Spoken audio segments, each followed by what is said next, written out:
दोस्तों, welcome to OTT class. मैं अभिषेक आपका स्वागत करता हूं। आज हम फिर से घटना चक्र पूर्वालोकन सीरीज देख रहे थे। इसमें इतिहास का टॉपिक है क्षेत्रीय राज्य पंजाब और मैसूर। इस पर आधारित क्वेश्चन हम करेंगे और इसका पहला क्वेश्चन करते हैं स्टार्ट। एक मिनट सेटिंग कर लें। ठीक, रणजीत सिंह के राज्य में सम्मिलित था। क्वेश्चन एक है, option A Delhi, B Kabul, C Makrana, D Srinagar.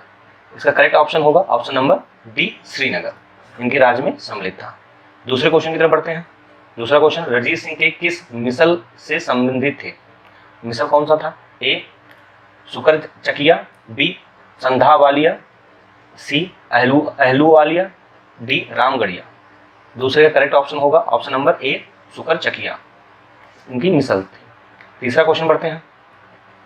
महाराजा रणजीत सिंह के राज्य की राजधानी थी।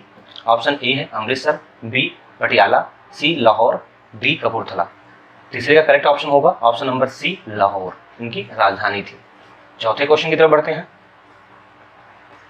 राजा रणजीत सिंह के किस स्थान पर अदालत ए आला की स्थापना की थी? ऑप्शन ए है अमृतसर, बी लाहौर, सी फिरोजाबाद, डी मुल्तान। इसका करेक्ट ऑप्शन होगा ऑप्शन नंबर बी लाहौर। पांचवें क्वेश्चन की तरफ बढ़ते हैं।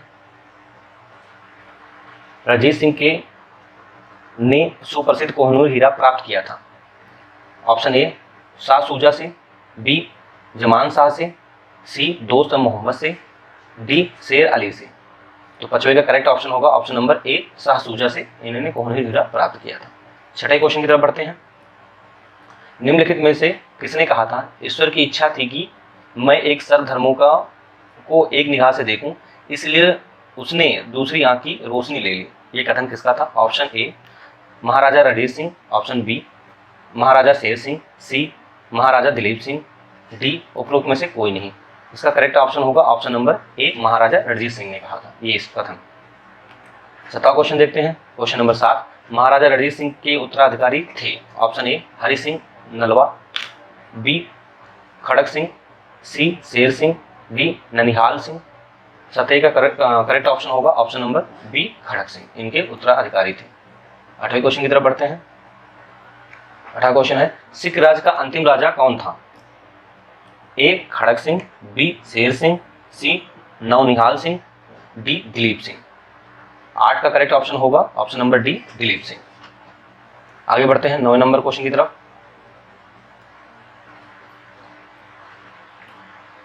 पंजाब के पूर्व महाराजा दिलीप सिंह के विषय में निम्नलिखित में कौन सा कथन सत्य है?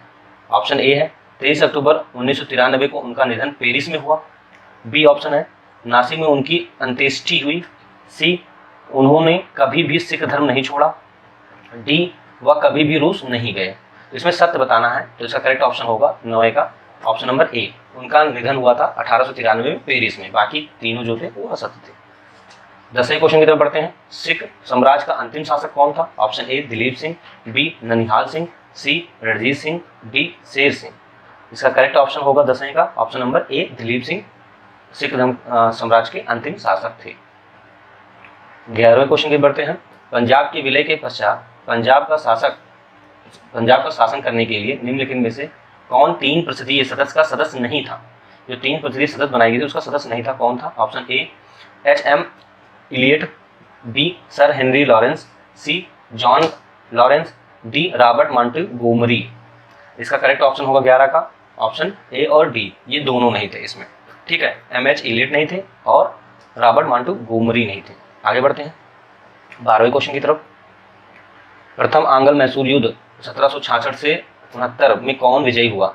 ऑप्शन ए है अंग्रेज, B Hyder Ali, C Maratha, D Hyderabad के निजाम। इसका करेक्ट ऑप्शन होगा option number B Hyder Ali.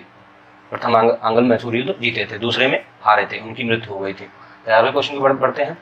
निम्नलिखित में कौन 1755 में डिंडीगुल मैसूर में एक आधुनिक शस्त्रागार की स्थापना की थी? ए नंदराज या नजराज कहीं कहीं दिया है, B Hyder Ali, C Devaraj, D Chikka Krishnaraj. 13 का करेक्ट ऑप्शन होगा option number B Hyder Ali, Dindigul में शस्त्रागार की स्थापना की थी। 14वां क्वेश्चन, ब्रिटिश जनरल जिसने हैदर अली को पोर्टो नोवा के युद्ध में हराया था, वो कौन था? ऑप्शन ए है captain Popham, B option sir Eyre Coote, C sir Hector Munro, D general Goddard. 14 का करेक्ट ऑप्शन होगा option number B, sir Eyre Coote थे। 15 क्वेश्चन की तरफ बढ़ते हैं। 15 क्वेश्चन में टीपू सुल्तान ने अपनी राजधानी बनाई। ऑप्शन ए श्रीरंगपट्टनम में, बी मैसूर में, सी मंगलोर में, डी कोयम्बटूर में। इसका करेक्ट ऑप्शन होगा 15 का ऑप्शन नंबर ए, श्रीरंगपट्टनम को किसने, टीपू सुल्तान ने राजधानी बनाई थी। आगे बढ़ते हैं। निम्नलिखित भारतीय शासकों में कौन था जिसने विदेशों में आधुनिक पद्धति के दूतावास स्थापित किए? दूतावास सबसे पहले किसने स्थापित किया था एक प्रकार से अपने यहाँ जो शासन करते थे शासक? उसमें से ऑप्शन ए है हैदर अली, बी मीर कासिम, सी शाह आलम द्वितीय, डी टीपू सुल्तान। इसका करेक्ट ऑप्शन होगा 16 नंबर का option number D, Tipu Sultan. Tipu Sultan दूतावास स्थापित करने में सबसे अग्रणी थे। इन्होंने क्या है, अंग्रेजों से लड़ने के लिए विभिन्न जगह दूतावास स्थापित किए कि हम अंग्रेज के विरुद्ध लड़ाई कर सकें, इसलिए इन्होंने किया था। 17वां क्वेश्चन देखते हैं। टीपू सुल्तान ने ब्रिटिश सेना को 1780 में हराया था, वो कौन सा था युद्ध? ऑप्शन ए हैदराबाद में, बी पोलल्लीलुर में, सी श्रीरंगपट्टनम या श्रीरंगपट्टनम होता है, डी निजामाबाद। इसका करेक्ट ऑप्शन होगा ऑप्शन नंबर बी पोलल्लीलुरपुर में, या लुर कहते हैं, कहीं कहीं पोलल्लीपुर लिखा है, कहीं कहीं लुर लिखा हुआ है। ठीक, आगे बढ़ते हैं। 18वें क्वेश्चन पे अंग्रेज ने श्रीरंगपट्टनम की संधि किसके साथ की थी? ऑप्शन ए है हैदर अली, बी डुप्ले, सी टीपू सुल्तान, डी नंदराज या नजराज कहीं कहीं लिखा है। इसका करेक्ट ऑप्शन होगा option number C, Tipu Sultan के साथ श्रीरंगपट्टनम संधि हुई थी। आगे बढ़ते हैं 19वां क्वेश्चन की तरफ। टीपू सुल्तान अंग्रेजों के साथ युद्ध में कब मारे गए?